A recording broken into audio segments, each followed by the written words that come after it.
नमस्कार मंडळी. तर आजची आपली रेसिपी आहे कोबीचा राईस.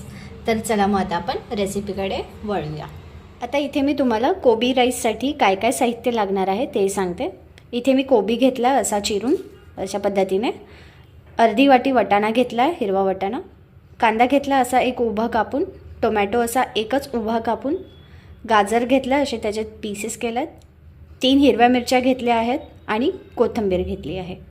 तर चला आता आपण पुढची प्रोसिजर बघूयात. आता मी इथे तेल तापवत ठेवलेलं, त्याच्यामध्ये मी मोहरी ॲड करते, त्याचसोबत जिरं, थोडीशी कोथिंबीर, हिरवी मिरची. आता व्यवस्थित परतली मी याच्यात कांदा टाकून घेते. आता मी मीठ टाकून घेते.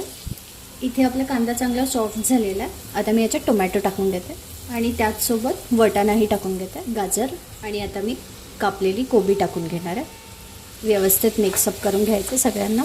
आता मी याच्यात हळद टाकून घेते, काश्मीरी लाल मिर्च पावडर, लाल तिखा पावडर, घरगुती मसाला, चांगलं मिक्सअप करायचं आता.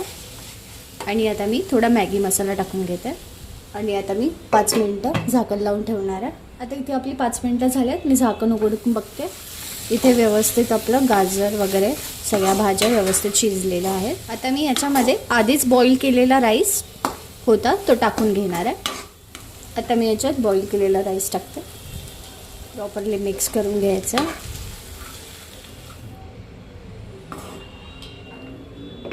परत मी 2 ते 3 मिनटं झाकण लावून घेते.